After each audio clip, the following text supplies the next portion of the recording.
Hi guys, welcome to Varantha race YouTube channel. എൻ്റെ പേര് ശ്രുതി. Okay, അപ്പോൾ നമ്മളിപ്പോൾ നോക്കുന്നത് എന്താണ്? ഡെയിലി കറണ്ട് അഫയേഴ്സ് ആണല്ലേ. അപ്പോൾ നമ്മൾ അതിൻ്റെ ഡെയിലി കറണ്ട് അഫയേഴ്സ് ഫെബ്രുവരി മന്താണ് നമ്മളിപ്പോൾ പഠിച്ചുകൊണ്ട് പോകുന്നത്. അപ്പം നമുക്ക് നിങ്ങൾ ഓൾറെഡി വീഡിയോസ് എല്ലാം കാണുന്നുണ്ടെന്ന് വിചാരിക്കുന്നു. കഴിഞ്ഞ ദിവസം നമ്മൾ നോക്കിയ കറണ്ട് അഫയേഴ്സിനകത്തുനിന്ന് കുറച്ച് റിവിഷൻ ആദ്യം നടത്താം. അതിനുശേഷം ഇന്നത്തെ കറണ്ട് അഫയേഴ്സ് എന്തൊക്കെയാണെന്ന് നമുക്ക് നോക്കാം. ഓക്കെ, ഇപ്പോൾ SSC ആണെങ്കിലും ബാങ്ക് ആണെങ്കിലും റെയിൽവേ ആണെങ്കിലും എല്ലാ എക്സാമിനും ഇമ്പോർട്ടൻ്റ് ആയിട്ടുള്ള ഏരിയ നമ്മൾ കവർ ചെയ്യുന്നുണ്ട് ഡെയിലി കറണ്ട് അഫയേഴ്സിനകത്ത്. അപ്പം നമുക്ക് ആദ്യം ഒരു റിവിഷനോടെ കടന്നു പോകാം. അതിന് ശേഷം നമുക്ക് ഡെയിലി കറണ്ട് അഫയേഴ്സിലോട്ട് കിടക്കാം. ഓക്കെ, അപ്പം ആദ്യത്തെ ക്വസ്റ്റ്യൻ നോക്കിയേ. In which city Indian air force, കഴിഞ്ഞ ദിവസം നമ്മൾ പറഞ്ഞായിരുന്നു ഇന്ത്യൻ എയർഫോഴ്സിൻ്റെ ഒരു ക്വസ്റ്റ്യൻ ആണ്. അവരൊരു എക്സസൈസിൻ്റെ കാര്യമായിരുന്നു അല്ലേ. ഇന്ത്യൻ എയർഫോഴ്സിൻ്റെ ഒരു എക്സസൈസ് നടന്നിട്ടുണ്ടായിരുന്നു. വായുശക്തി എന്നായിരുന്നു ആ എക്സസൈസിൻ്റെ പേര്, വായുശക്തി 2024. ഇത് ഫെബ്രുവരിയിലാണ് നടന്നത്. എവിടെ വെച്ചിട്ടാണ്, ഏത് സ്റ്റേറ്റിലാണ്, ആ സ്റ്റേറ്റിലെ ഏത് സ്ഥലത്ത് വെച്ചിട്ടാണ് ഈ പറയുന്ന വായുശക്തി നടന്നത് എന്നാണ് ക്വസ്റ്റ്യൻ ചോദിച്ചിരിക്കുന്നത്. അപ്പോൾ ഇന്ത്യൻ എയർഫോഴ്സ് ആണ്. ഓക്കെ, മറക്കരുത്. പിന്നെ എക്സസൈസിൻ്റെ ഒരു വായുശക്തി 2024 എന്നാണ്. എവിടെ വെച്ചിട്ടായിരുന്നു ഓർമ്മയുണ്ടോ? രാജസ്ഥാനിലെ പൊക്രാനിൽ വെച്ചിട്ടാണ് വായുശക്തി നടന്നത്.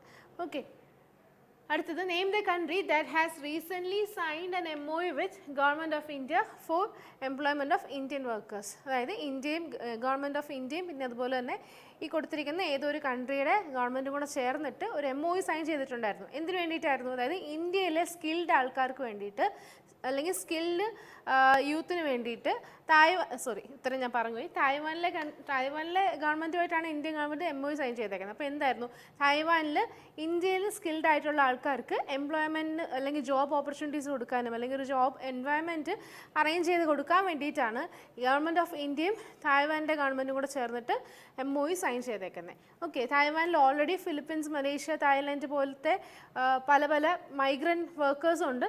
ഇനി തൊട്ട് ഇന്ത്യയിലെ വർക്കേഴ്സും അല്ലെങ്കിൽ ഇന്ത്യയിലെ സ്കിൽഡ് ആയിട്ടുള്ള ആൾക്കാർക്കും തായ്വാനിൽ പോയി കഴിഞ്ഞാൽ അവർക്ക് ജോബ് ഓപ്പർച്യൂണിറ്റീസ് കൂടും. ഓക്കെ, നമ്മുടെ ഇന്ത്യയിലെ എംപ്ലോയ്മെൻറ്റ് റേറ്റ് ഒക്കെ ഒന്ന് കൂട്ടാൻ വേണ്ടിയിട്ടാണ് ഇങ്ങനത്തെ MOU ഒക്കെ സൈൻ ചെയ്യുന്നത്. അപ്പോൾ ഇന്ത്യയും തായ്വാൻ ഗവൺമെൻറ്റും കൂടെ ചേർന്നിട്ടാണ് ഈ MOU സൈൻ ചെയ്തേക്കുന്നത്. ഓക്കെ, അടുത്തത് which bank has recently celebrated its 89th business commencement day on 8th February 2024. Okay, ഏത് ബാങ്കായിരുന്നു? റീസെൻ്റായിട്ട് ഫെബ്രുവരി 8-ന് 89th ബിസിനസ് കമൻസ്മെൻറ്റ് ഡേ ആചരിച്ചിട്ടുണ്ടായിരുന്നൊരു ബാങ്ക്. അതിനോടനുബന്ധിച്ചിട്ട് തന്നെ 89 ഫിനാൻഷ്യൽ പ്രോഡക്ട്സും അല്ലെങ്കിൽ ബിസിനസ് ക്രെഡിറ്റ് കാർഡ്സ് പ്രൊഡക്റ്റുകളും ഈ ബാങ്ക് ലോഞ്ച് ചെയ്തിട്ടുണ്ടായിരുന്നു. Okay, 89th business commencement day ആയിരുന്നു. അപ്പോൾ ഏത് ബാങ്കായിരുന്നു? Bank of Maharashtra. Okay, bank of Maharashtra ഈ ഒരു ആനിവേഴ്സറിയോടനുബന്ധിച്ചിട്ട് തന്നെ 89 ഫിനാൻഷ്യൽ പ്രോഡക്ട്സും പുതിയ ഓരോരോ സർവീസസും അവർ ലോഞ്ച് ചെയ്തിട്ടുണ്ടായിരുന്നു.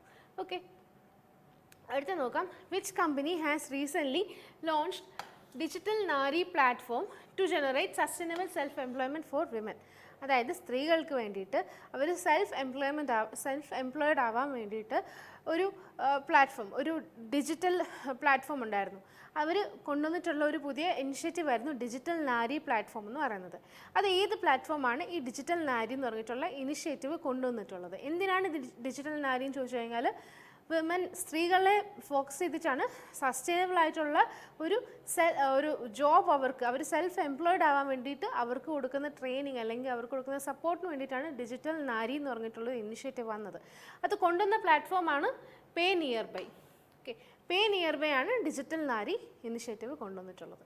ഓക്കെ, നമ്മൾ ലഖ്പതി ദീദി എന്നൊക്കെ പറഞ്ഞ ഇനിഷ്യേറ്റീവ് പറഞ്ഞിട്ടുണ്ടായിരുന്നു. അതിൻ്റെ ഭാഗമായിട്ടാണ് അതിനോട് സിമിലർ ആയിട്ടുള്ള ഓരോരോ സ്കീമുകളാണ്, ഇനിഷ്യേറ്റീവാണ് ഡിജിറ്റൽ നാരി പോലുള്ള ഓരോ ഇനിഷ്യേറ്റീവ്സ്. ഓക്കെ, അടുത്തത് in which state new species of crustacean named Parhyale odian was discovered in February 2024. ഇത് പേര് കേൾക്കുമ്പോഴറിയാലോ, പാരിയേൽ ഒഡിയൻ ഏത് സ്റ്റേറ്റിലുള്ളതാ? ഒഡീഷയിലെ ചിലിക്ക ലേക്കിൻ്റെ നിയർ ബൈ റീജിയനിലൊക്കെയാണ് ഈ പാരിയേൽ ഒഡിയൻ എന്നുള്ള ക്രസ്റ്റേഷ്യൻ സ്പീഷീസിൽ വരുന്ന ഷ്രിംപ്, ചെമ്മീൻ കണ്ടുപിടിച്ചിട്ടുണ്ടായിരുന്നത് അല്ലേ. ഒഡീഷയാണ് അപ്പോൾ ആൻസർ. അടുത്ത് നോക്കാം. Which countries women's badminton team has recently won the gold medal at badminton Asia team championship. അതായത് ബാഡ്മിൻ്റൺ ഏഷ്യ ടീം ചാമ്പ്യൻഷിപ്പ് നടന്നിട്ടുണ്ടായിരുന്നു. ആദ്യമായിട്ട് ഏത് രാജ്യമാണ് ഇപ്പോൾ ഈ പറഞ്ഞേക്കുന്ന കോമ്പറ്റീഷനിൽ ചാമ്പ്യൻഷിപ്പിൽ വിമൻസ് ബാഡ്മിൻ്റൺ ടീമിൽ ഗോൾഡ് മെഡൽ നേടിയിട്ടുള്ളത്? അങ്ങനെ ആ ഒരു ഗോൾഡ് മെഡൽ നേടിയത് ഈ പറയുന്ന രാജ്യത്തിൻ്റെ ആദ്യത്തെ ഫസ്റ്റ് അച്ചീവ്മെൻ്റ് ആണ്. ഓക്കെ, ഏതാണ്? മലേഷ്യ ആണോ തായ്ലൻഡ് ആണോ? ഇന്ത്യയാണ് കറക്റ്റ് ആൻസർ. ഇന്ത്യയുടെ ഫസ്റ്റ് ടൈമാണ് ഇന്ത്യ ഈ പറയുന്ന ചാമ്പ്യൻഷിപ്പിൽ ഗോൾഡ് മെഡൽ അച്ചീവ് ചെയ്യുന്നത്. ഓക്കെ, ഏതാണ്? ബാഡ്മിൻ്റൺ ഏഷ്യ ടീം ചാമ്പ്യൻഷിപ്പാണ്. വിമൻസ് ബാഡ്മിൻ്റൺ ടീമിനെ പ്രതിനിധീകരിച്ച് PV സിന്ധു ആയിരുന്നു. ഇന്ത്യൻ ടീമിനാണ് ഗോൾഡ് മെഡൽ കിട്ടിയിട്ടുണ്ടായിരുന്നത്. ഓക്കെ, അടുത്തത് ഓക്കെ, നമ്മുടെ പ്രൈം മിനിസ്റ്റർ നരേന്ദ്രമോദി. നമുക്ക് ഇന്നത്തെ കറണ്ട് അഫയേഴ്സ് നോക്കാം. ഓക്കെ, പ്രൈം മിനിസ്റ്റർ നരേന്ദ്രമോദി ഹരിയാനയിൽ വിസിറ്റ് ചെയ്തിട്ടുണ്ടായിരുന്നു. ഹരിയാന, രാജസ്ഥാൻ അങ്ങനെയുള്ള കുറേ സ്റ്റേറ്റുകളിൽ വിസിറ്റ് ചെയ്തിട്ടുണ്ടായിരുന്നു. അതിൻ്റെ ഭാഗമായിട്ട് തന്നെ ഒരുപാട് ഡെവലപ്മെൻറ്റ് പ്രൊജക്റ്റുകൾ അദ്ദേഹം കൊണ്ടുവന്നിട്ടുണ്ടായിരുന്നു. ഒരുപാട് ഫൗണ്ടേഷൻ സ്റ്റോണുകൾ പുതുതായിട്ട് ലേ ചെയ്തിട്ടുണ്ടായിരുന്നു. അപ്പോൾ ആദ്യത്തെ ന്യൂസ് തന്നെ അത് റിലേറ്റഡ് ആയിട്ടുള്ളൊരു കാര്യമാണ്. ഹരിയാനയിലെ റെവാരി എന്ന് പറഞ്ഞിട്ടുള്ള സ്ഥലത്ത് പുതുതായിട്ടൊരു എയിംസ് ഇൻസ്റ്റിറ്റ്യൂട്ട് വരുന്നുണ്ട്. അറിയാലോ, all India institute of medical science ആണ് എയിംസ് എന്ന് പറയുന്നത്. അപ്പം എയിംസിൻ്റെ പുതുതായിട്ടൊരു ബ്രാഞ്ച് ഹരിയാനയിലെ റവാരിയിൽ കൊണ്ടുവരുന്നുണ്ട്. ഇത് എന്തിനു വേണ്ടിയിട്ടാണെന്ന് ചോദിച്ചു കഴിഞ്ഞാൽ, സ്വാഭാവികമായിട്ടും എയിംസ് എന്തിനു വേണ്ടിയിട്ടാണ്? ആ ഏരിയയിലെ മെഡിക്കൽ നീഡുകളൊക്കെ കൊടുക്കാൻ വേണ്ടിയിട്ടുള്ള ഒരു ഹോസ്പിറ്റൽ യൂണിറ്റ് ആണ്. അത് മാത്രമല്ല, സ്റ്റുഡൻസിന് മെഡിക്കൽ സ്റ്റുഡൻസിന് ഒരു ഇൻസ്റ്റിറ്റ്യൂട്ട് അല്ലെങ്കിൽ ഒരു യൂണിവേഴ്സിറ്റി പോലെ കൂടിയാണ് ഈ എയിംസ് എന്ന് പറയുന്നത്. അപ്പോൾ ഹരിയാനയിലെ റവാരി എന്ന് പറഞ്ഞ സ്ഥലത്താണ് ഓൾറെഡി 22 എയിംസ് ഉണ്ട് നമ്മുടെ ഇന്ത്യയിൽ. ഇപ്പോൾ പുതുതായിട്ട് ഹരിയാനയിലെ റവാരി എന്ന് പറഞ്ഞ സ്ഥലത്ത് എയിംസ് വരാൻ പോവുകയാണ്. അതിൻ്റെ ഭാഗമായിട്ടാണ് പ്രൈം മിനിസ്റ്റർ നരേന്ദ്രമോദി ഹരിയാനയിൽ പോയിട്ട് ഒരുപാട് ഡെവലപ്മെൻ്റ് ഒക്കെ നടത്തിയിട്ടുണ്ടായിരുന്നു. ഓക്കെ, ഇതിൻ്റെ കോസ്റ്റ് എന്ന് പറയുന്നത് 1650 crore ഈ പറയുന്ന പ്രോജക്റ്റിൻ്റെ കോസ്റ്റ്, അപ്രോക്സിമേറ്റ് കോസ്റ്റ് എന്ന് പറയുന്നത്.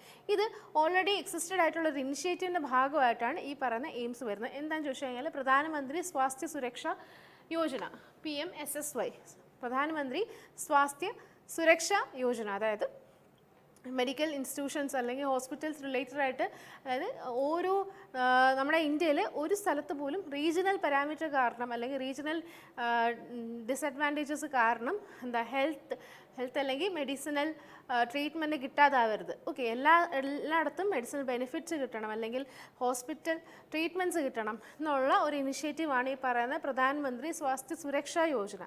ഈ പറയുന്ന യോജനയുടെ ഭാഗമായിട്ടാണ് ഇങ്ങനെ ഇപ്പോൾ പുതുതായിട്ട് ഹരിയാനയിൽ റവാരി എന്ന് പറഞ്ഞ സ്ഥലത്ത് എയിംസ് ഇൻസ്റ്റിറ്റ്യൂട്ട് പുതുതായിട്ട് വരുന്നത്.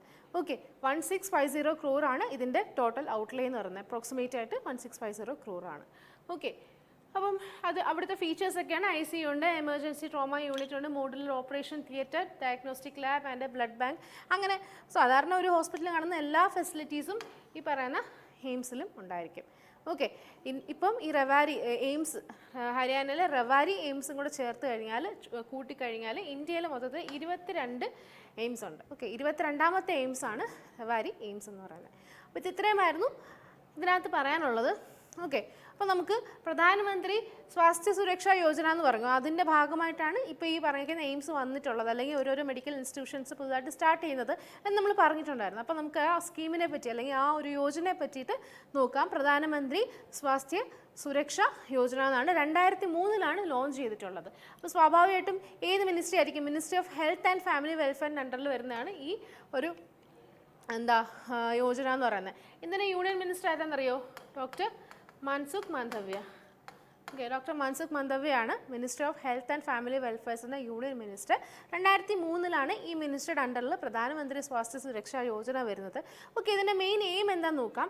എയിം എന്താണെന്ന് ചോദിച്ചു കഴിഞ്ഞാൽ, നമ്മുടെ ഇന്ത്യയിലെ എല്ലാ സ്ഥലത്തും റീജിയണൽ ഇംബാലൻസസ് വരരുത്. ഓക്കെ, മെഡിക്കൽ അല്ലെങ്കിൽ മെഡിസിൻ അഫോർഡബിലിറ്റി ആണെങ്കിലും അല്ലെങ്കിൽ ട്രീറ്റ്മെൻറ്റിൻ്റെ ഭാഗമായിട്ടാണെങ്കിലും ഹെൽത്ത് കെയർ സർവീസസ് ഒന്നും ഒരിക്കലും റീജിയണൽ ഇംബാലൻസസ് വരല്ല. ഓക്കെ, ഒരു റീജിയനിലായി പെട്ടതുകൊണ്ട് അവിടുന്ന് ട്രീറ്റ്മെൻറ്റ് മോശമാണ്, അത് കാരണം അവിടുത്തെ സൊസൈറ്റിക്ക് ബെനിഫിറ്റ്സ് കിട്ടുന്നില്ല. അങ്ങനൊരു ഇംബാലൻസ് നമ്മുടെ ഇന്ത്യയിൽ റീജിയണൽ ഇംബാലൻസ് വരാൻ പാടില്ല. ഓക്കെ, അതാണ് ഈ പറയുന്ന സ്കീമിൻ്റെ പ്രധാനമന്ത്രി സ്വാസ്ഥ്യ സുരക്ഷാ യോജനയുടെ മെയിൻ എയിം എന്ന് പറയുന്നത്. ഹെൽത്ത് കെയർ സർവീസസ് ഒക്കെ ഒന്ന് ഇംപ്രൂവ് ചെയ്യുക അല്ലെങ്കിൽ അറ്റ് ദ ടോപ്പ് ആക്കാൻ വേണ്ടിയിട്ടാണ് ഈ സ്കീമിൻ്റെ മെയിൻ എയിം എന്ന് പറയുന്നത്. ഓക്കെ, അതുപോലെ തന്നെ മെഡിക്കൽ എഡ്യൂക്കേഷൻ, നമ്മുടെ രാജ്യത്തെ മെഡിക്കൽ എഡ്യൂക്കേഷനൊക്കെ ഹൈ ക്വാളിറ്റി അല്ലെങ്കിൽ ക്വാളിറ്റി ഇമ്പ്രൂവ് ചെയ്യാൻ വേണ്ടിയിട്ടാണ് ഈ പറയുന്ന സ്കീം വന്നിട്ടുള്ളത്. ഓക്കെ, ഇതിനകത്ത് എന്തൊക്കെയാണ് മെയിൻ കമ്പോണൻസ് നോക്കാം. ഒന്നാമത്തെ കാര്യം, ഈ സ്കീം മെയിനായിട്ട് ഫോക്കസ് ചെയ്യുന്നത് ഓരോ സ്ഥലത്തും എയിംസ് ഇൻസ്റ്റിറ്റ്യൂഷൻസ് ഒക്കെ പുതുതായിട്ട് സെറ്റപ്പ് ചെയ്യാൻ വേണ്ടിയിട്ടാണ്. അതുപോലെ തന്നെ നമ്മുടെ ഗവൺമെൻറ് മെഡിക്കൽ കോളേജൊക്കെ ഉണ്ടല്ലോ നമ്മുടെ രാജ്യത്ത്, അല്ലെങ്കിൽ നമ്മുടെ സംസ്ഥാനത്ത് ഒരുപാട് ഗവൺമെൻറ് മെഡിക്കൽ കോളേജൊക്കെ ഉണ്ട്. അതിൻ്റെ അപ്ഗ്രഡേഷൻ കൂടിയാണ് ഈ പറയുന്ന സ്കീമിൻ്റെ അണ്ടറിൽ വരുന്ന, അല്ലെങ്കിൽ ഓരോരോ ഈ സ്കീമിൻ്റെ മെയിൻ കമ്പോണൻസ് എന്ന് പറയുന്നത്. Okay, upgradation of government medical colleges എന്നാണ്. ഓക്കെ, അപ്പോൾ ഇത് ഇത്രയുമായിരുന്നു ആദ്യത്തെ ന്യൂസിനകത്ത് പറയുന്നത്. മെയിനായിട്ട് ഇതിനകത്തൊന്ന് ചോദിക്കാൻ ചാൻസ് ഉള്ളത്, പ്രധാനമന്ത്രി സ്വാസ്ഥ്യ സുരക്ഷാ യോജന ഏത് വർഷം വന്നു, അല്ലെങ്കിൽ ഏത് മിനിസ്ട്രിയുടെ അണ്ടറിലാണ് വന്നിട്ടുള്ളത്, അല്ലെങ്കിൽ ഇപ്പോൾ റീസണായിട്ട് ഇന്ത്യയുടെ 22ാമത്തെ എയിംസ് ഏത് സ്റ്റേറ്റിലാണ്, എവിടാണ്, റവാരി ഹരിയാന. ഓക്കെ, അല്ലെങ്കിൽ ഹരിയാനയിലെ റവാരി എത്രാമത്തെ എയിംസ് ആണ് ഇന്ത്യയുടെ എന്ന് എങ്ങനെ വേണേലും ക്വസ്റ്റ്യൻ ചോദിക്കാം. ആരാണ് ഇതിന് ഫൗണ്ടേഷൻ സ്റ്റോൺ ലേ ചെയ്തത്, ഏത് രീതി വേണേലും ക്വസ്റ്റ്യൻസ് ചോദിക്കാം. ഓക്കെ, അടുത്ത നോക്കാം. അടുത്തൊരു ഇൻട്രസ്റ്റിംഗ് ന്യൂസാണ്. ഒരു മ്യൂസിയം വരാൻ പോവാണ്. ഓക്കെ, ആ മ്യൂസിയത്തിൻ്റെ പേരാണ് ജ്യോതിസർ അനുഭവ കേന്ദ്ര. ഓക്കെ, ജ്യോതിസർ അനുഭവ കേന്ദ്ര. എന്താണ് ഈ തീം, അല്ലെങ്കിൽ ഈ ഒരു മ്യൂസിയത്തിൻ്റെ മെയിൻ അട്രാക്ഷൻ എന്താണെന്ന് ചോദിച്ചാൽ, ഇതിൻ്റെ തീം മഹാഭാരത ബേസ്ഡ് ആണ്. മഹാഭാരത തീം ബേസ്ഡ് ആയിട്ടുള്ള ഒരു 3D മ്യൂസിയമാണ് ഈ പറയുന്ന ജ്യോതിസർ അനുഭവ കേന്ദ്ര എന്ന് പറയുന്നത്. ഓക്കെ, അപ്പം അതിൻ്റെ കാര്യങ്ങളൊക്കെയാണ് പറയുന്നത്. മെയിനായിട്ട് കുരുക്ഷേത്ര യുദ്ധത്തിൽ ശ്രീകൃഷ്ണൻ അർജുനന് ഗീതോപദേശങ്ങളൊക്കെ കൊടുത്തല്ലോ, അങ്ങനത്തെ കാര്യങ്ങളും അതിനെ പറ്റിയിട്ടുള്ള കാര്യങ്ങളൊക്കെയാണ് ആ മ്യൂസിയത്തിനകത്ത് പറയുന്നത്. ആ സ്ഥലമാണ്, അല്ലെങ്കിൽ ഈ പറയുന്ന അനുഭവ കേന്ദ്ര ജ്യോതിസർ എന്ന് പറയുന്നത് 17 ഏക്കേഴ്സിലാണ് വരുന്നത്. അപ്രോക്സിമേറ്റ് കോസ്റ്റ് 250 crore ആണ്. ഓക്കെ, അങ്ങനത്തെ കാര്യങ്ങളൊക്കെ ആ സ്ഥലത്തെ പറ്റിയൊക്കെ പറയുന്നുണ്ട്. അതിൻ്റെ വിർച്വൽ ഇനോഗ്രേഷനാണ് PM മോദി ഇപ്പോൾ റീസെൻ്റായിട്ട് നടത്തിയിട്ടുള്ളത്. അതുകൊണ്ടാണ് ഇപ്പോൾ ന്യൂസിനകത്ത് ഇത് വന്നിട്ടുള്ളത്. ഓക്കെ, മഹാഭാരത ആൻഡ് ഗീത ടീച്ചിങ്സും അങ്ങനത്തെ കാര്യങ്ങളെല്ലാം 3D ആയിട്ട് എല്ലാം അവിടെ എക്സിബിറ്റ് ചെയ്യുന്നുണ്ട് ഈ പറയുന്ന മ്യൂസിയത്തിനകത്ത്. അപ്പം ജ്യോതിസർ അനുഭവ കേന്ദ്ര എന്നാണ് ഈ മ്യൂസിയത്തിൻ്റെ പേര് വരുന്നത്. ഓക്കെ, കുരുക്ഷേത്രയിലെ ജ്യോതിസർ എന്ന് പറഞ്ഞ സ്ഥലത്താണ് ഈ പറയുന്ന പുതിയ മ്യൂസിയം വരുന്നത്. അതുകൊണ്ട് പേര് തന്നെ ജ്യോതിസർ അനുഭവ കേന്ദ്ര എന്നാണ്. ഓക്കെ, ഇതെന്ന് പറയുന്നത് ഇതിൻ്റെ മഹാരാഷ്ട്രയിലെ മഹാഭാരത അങ്ങനത്തെ കാര്യങ്ങളൊക്കെയാണ് ബേസിക്കലി ഇതിൻ്റെ മെയിൻ തീം എന്ന് പറയുന്നത്. അവിടെ മറ്റേ ഗീത ഉപദേശങ്ങളും, അല്ലെങ്കിൽ ഭഗവത്ഗീത അർജുനന് പറഞ്ഞു കൊടുത്ത കാര്യങ്ങളും, അങ്ങനത്തെ കാര്യങ്ങളും ഒക്കെയാണ് ആ ഒരു മ്യൂസിയത്തിനകത്ത് കൂടുതലും കാണാൻ പറ്റുന്നത്. ഓക്കെ, അടുത്തത് നോക്കാം. അടുത്തത് ഇമ്പോർട്ടൻറ്റ് ന്യൂസാണ്. അതായത് 16ാമത്തെ നാഷണൽ പാർലമെൻറ്റ് കോമ്പറ്റീഷൻ ഉണ്ടായത് 2019-20 കാലഘട്ടത്തിലാണ് ഈ പറയുന്ന 16ാമത്തെ നാഷണൽ യൂത്ത് പാർലമെൻറ്റ് കോമ്പറ്റീഷൻ നടന്നിട്ടുള്ളത്. അതെന്തിനു വേണ്ടിയിട്ടാണെന്ന് ചോദിച്ചാൽ, നമ്മുടെ യൂത്തിനൊക്കെ ഈ പാർലമെൻറ്റിലെ കാര്യങ്ങളും ഡിബേറ്റ്, പാർട്ടിസിപ്പേഷൻ, അവിടുത്തെ ഇലക്ഷൻ കാര്യങ്ങളെ പറ്റിയിട്ടൊക്കെ ഒരു അവബോധം ഉണ്ടാവാൻ വേണ്ടിയിട്ടാണ് ഇങ്ങനെ ഒരു പാർലമെൻറ്റ് കോമ്പറ്റീഷൻ നടത്തുന്നത്. അതായത് ഓരോ യൂണിവേഴ്സിറ്റിയിലും അല്ലെങ്കിൽ കോളേജിലൊക്കെ സ്റ്റുഡൻസ് ആണ് പാർട്ടിസിപ്പേറ്റ് ചെയ്യുന്നത്. അപ്പം 2019-20 വർഷത്തിൽ നടന്നത് 16ാമത്തെ നാഷണൽ യൂത്ത് പാർലമെൻറ്റ് കോമ്പറ്റീഷൻ ആയിരുന്നു. അതിൻ്റെ വിന്നേഴ്സിനെയൊക്കെ ഇപ്പോൾ റീസെൻ്റായിട്ട് മിനിസ്ട്രി ഓഫ് പാർലമെൻറ്റ് അഫയേഴ്സ് ഒക്കെ ഓണർ ചെയ്യുന്നുണ്ടായിരുന്നു. അതാണ് നമ്മുടെ നെക്സ്റ്റ് ന്യൂസിനകത്ത് കാണാൻ പോകുന്നത്. അപ്പോൾ February 16 ministry of parliamentary affairs ഇങ്ങനെ 16th നാഷണൽ യൂത്ത് പാർലമെൻറ്റ് കോമ്പറ്റീഷൻ്റെ യൂണിവേഴ്സിറ്റി ലെവലിൽ വിന്നേഴ്സിനെയൊക്കെ ഓണർ ചെയ്യുന്നത്, പ്രൈസ് ഡിസ്ട്രിബ്യൂഷനൊക്കെ നടന്നിട്ടുള്ളത് ആ ഒരു ന്യൂസാണ്. ഡൽഹിയിൽ വെച്ചിട്ടായിരുന്നു February 16 ഇങ്ങനൊരു പ്രൈസ് ഡിസ്ട്രിബ്യൂഷനും ഓണറിങ് ഒക്കെ നടന്നിട്ടുണ്ടായിരുന്നത്. അതിൻ്റെ സ്ഥലമാണ് പറഞ്ഞിട്ടുള്ളത് ന്യൂഡൽഹിയിലെ ബലയോഗി ഓഡിറ്റോറിയം, പാർലമെൻറ്റ് ഹൗസ് കോംപ്ലക്സ്. അത് ഓക്കെ, അങ്ങനത്തെ ന്യൂഡൽഹിയിൽ വെച്ചിട്ടാണ് ഈ ഇവൻ്റ് നടന്നത്. അതൊന്ന് ശ്രദ്ധിച്ചാൽ മതി. പിന്നെ അതുപോലെ തന്നെ 16th നാഷണൽ യൂത്ത് കോമ്പറ്റീഷൻ്റെ വിന്നേഴ്സാണ്. എന്നാണ് നടന്നത്, ഡേറ്റ് ഓർത്തിരിക്കുക. ഏത് മിനിസ്ട്രിയുടെ അണ്ടറിലാണ്? മിനിസ്ട്രി ഓഫ് പാർലമെൻ്ററി അഫയേഴ്സ് ആണ് ഇതിൻ്റെ യൂണിയൻ മിനിസ്ട്രി എന്ന് പറയുന്നത്. ഓക്കെ, അപ്പോൾ ഈ ഓണർ ചെയ്തെന്ന് പറഞ്ഞു അല്ലേ. അപ്പോൾ നമ്മുടെ മിനിസ്ട്രി ഓഫ് സ്റ്റേറ്റിൻ്റെ, മിനിസ്ട്രി ഓഫ് പാർലമെൻറ്റ് അഫയേഴ്സിൻ്റെ മിനിസ്റ്റർ ഓഫ് സ്റ്റേറ്റ് ആയ അർജുൻ റാം മേഘ്വാലാണ് ഈ അവാർഡ്സ് ഒക്കെ പ്രസൻറ്റ് ചെയ്തിട്ടുള്ളത്, അല്ലെങ്കിൽ വിന്നേഴ്സിനെയൊക്കെ ഓണർ ചെയ്തിട്ടുണ്ടായിരുന്നു. അപ്പം മിനിസ്ട്രി ഓഫ് പാർലമെൻ്ററി അഫയേഴ്സിൻ്റെ മിനിസ്റ്റർ ഓഫ് സ്റ്റേറ്റ് ആയിട്ടുള്ള അർജുൻ റാം മേഘ്വാലാണ് അവാർഡ് കൊടുത്തിട്ടുള്ളത്. ഓക്കെ, അത് ഓർത്തിരിക്കുക. ഈ മന്ത്രിയുടെ പേര് ഓർത്തിരിക്കണം. പിന്നെ ഏത് യൂണിവേഴ്സിറ്റിക്കാണ് ഫസ്റ്റ് പൊസിഷൻ കിട്ടിയിട്ടുള്ളത്, ഏത് യൂണിവേഴ്സിറ്റിയാണ് ഫസ്റ്റ് റാങ്ക് ബാങ്ക് ചെയ്തിട്ടുള്ളത് കാര്യം നോക്കണം. പഞ്ചാബ്, സെൻട്രൽ യൂണിവേഴ്സിറ്റി ഓഫ് പഞ്ചാബിനാണ് ഫസ്റ്റ് പ്രൈസ് കിട്ടിയിട്ടുണ്ടായിരുന്നത്. ഓക്കെ, അപ്പോൾ അവർക്ക് നാഷണൽ ലെവലിലുള്ള ട്രോഫിയും കാര്യങ്ങളൊക്കെ നമ്മൾ കൊടുത്തിട്ടുണ്ട്. ഇതാണ് അതിൻ്റെ പിക്ചർ. ഓക്കെ, ഇതാണ് ഈ പറഞ്ഞ ഇവൻറ്റിൻ്റെ ഒരു ഫോട്ടോ എന്ന് പറയുന്നത്. ഓക്കെ, ഇപ്പോൾ അടുത്ത് നോക്കാം. ഒരു ഇമ്പോർട്ടൻറ്റ് ന്യൂസാണ്. ഉറുദു പോയറ്റാണ് ഗുൽസാർ എന്ന് പറയുന്നത്. അദ്ദേഹത്തിനും അതുപോലെ തന്നെ സാൻസ്ക്രിറ്റ് സ്കോളർ ആയിട്ടുള്ള ജഗദ്ഗുരു സ്വാമി രാമഭദ്രാചാര്യയ്ക്കും ഇവർ രണ്ടുപേർക്കും ഇപ്പോൾ ജ്ഞാനപീഠ അവാർഡ് കിട്ടിയിട്ടുണ്ട്. 58ാമത്തെ ജ്ഞാനപീഠ അവാർഡാണ് ഈ വർഷം കൊടുത്തിട്ടുള്ളത്. ഓക്കെ, അപ്പം നമ്മുടെ ഇന്ത്യയിലെ തന്നെ ഹയസ്റ്റ് സിവിലിയൻ ഓണർ എന്ന് പറയുന്നതാണ് ഈ ജ്ഞാനപീഠ അവാർഡ്. അത് ഈ പ്രാവശ്യം ഉറുദു പോയിട്ടായിട്ടുള്ള ഗുൽസാറിനും പിന്നെ സാൻസ്ക്രിറ്റ് സ്കോളറായിട്ടുള്ള രാമഭദ്രാചാര്യക്കുമാണ് ഈ പ്രാവശ്യം കിട്ടിയിട്ടുണ്ടായിരുന്നത്. ഓക്കെ, ഏതൊക്കെ ലാംഗ്വേജിനാണെന്ന് നോക്കണം. ഉറുദു, സാൻസ്ക്രിറ്റ്. ഓക്കെ, അപ്പോൾ ഉറുദുവിന് 5ാമത്തെ പ്രാവശ്യമാണ് ഈ പറയുന്ന ജ്ഞാനപീഠ അവാർഡ് കിട്ടുന്നത്. അതേപോലെ തന്നെ സാൻസ്ക്രിറ്റിന് 2ാമത്തെ വട്ടമാണ്. ഇൻ ടോട്ടൽ നോക്കുവാണെങ്കിൽ 2ാമത്തെ വട്ടമാണ് സാൻസ്ക്രിറ്റ് റിലേറ്റ് ചെയ്തിട്ടുള്ള ഒരു അവാർഡ്, ജ്ഞാനപീഠ അവാർഡ് കിട്ടുന്നത്. അതേപോലെ ഉറുദു നോക്കുവാണെങ്കിൽ 5ാമത്തെ വട്ടമാണ് ജ്ഞാനപീഠ അവാർഡ് കിട്ടുന്നത്. ഈ വർഷം നടന്നിട്ടുള്ളത് 58ാമത്തെ ജ്ഞാനപീഠ പുരസ്കാരമാണ്. 2 ആൾക്കാരുടെ പേരാണ് ഗുൽസാർ. ഓക്കെ, സമ്പൂർണ്ണ സിംഗ് കൽറ, അതുപോലെ തന്നെ ജഗദ്ഗുരു രാമഭദ്രാചാര്യ, ഇവർ 2 പേർക്കുമാണ് അവാർഡ് കിട്ടിയിട്ടുണ്ടായിരുന്നത്. ഓക്കെ, ഈ പറയുന്ന പോയിറ്റ് ഗുൽസാർ എന്ന് പറയുന്ന പോയിറ്റ് പറഞ്ഞാൽ ദിൽസേ, അതുപോലെ തന്നെ സ്ലം ഡോഗ് മില്യനകത്ത് ജയ്ഹോ, അങ്ങനെ ഒരുപാട് പാട്ടുകൾ അതിൻ്റെ എല്ലാം വർക്കിൽ ഭാഗമായിട്ടുണ്ടായിരുന്ന ഫേമസ് പോയിറ്റാണ് ഈ ഗുൽസാർ എന്ന് പറയുന്നത്, ഉറുദു പോയിറ്റാണ്. ഓക്കെ, ഇനി ജ്ഞാനപീഠ അവാർഡിനെ പറ്റിയിട്ട് കുറച്ച് നോക്കാം. ഇത് ഇന്ത്യയുടെ തന്നെ ഹയസ്റ്റ് ലിറ്റററി ഓണറാണ്. ഹയസ്റ്റ് ലിറ്റററി ഓണറാണ് ജ്ഞാനപീഠ അവാർഡ് എന്ന് പറഞ്ഞാൽ 1965 ആദ്യമായിട്ട് ജ്ഞാനപീഠ അവാർഡ് കൊടുത്തു തുടങ്ങിയിട്ടുണ്ടായിരുന്നത്. ഓക്കെ, 1965. ഈ വർഷം വളരെ ഇമ്പോർട്ടൻ്റ് ആണ്.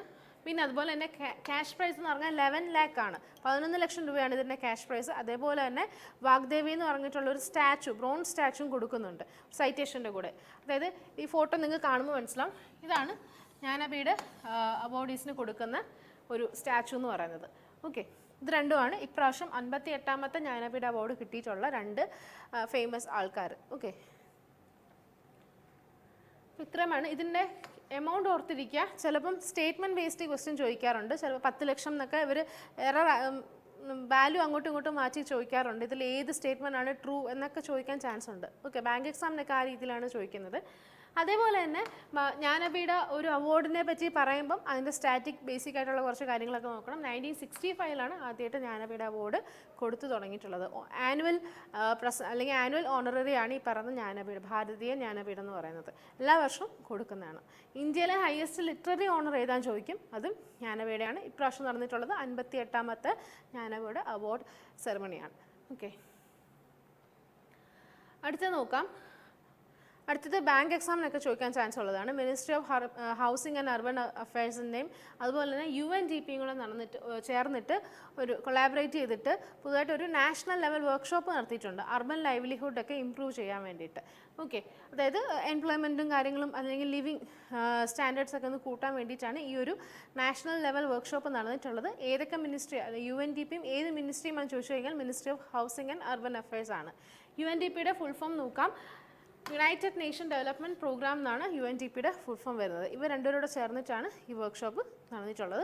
ഫെബ്രുവരി 15 തൊട്ട് 16 വരെയാണ് ജാർഖണ്ഡിലെ റാഞ്ചിയിൽ വെച്ചിട്ടാണ് ഈ പറയുന്ന വർക്ക്ഷോപ്പ് നടന്നിട്ടുള്ളത്. 2 ദിവസത്തെ റാഞ്ചിയിൽ വെച്ചിട്ടാണ് ഈ വർക്ക്ഷോപ്പ് നടന്നത്, ഫെബ്രുവരി 15, 16. ഓക്കെ,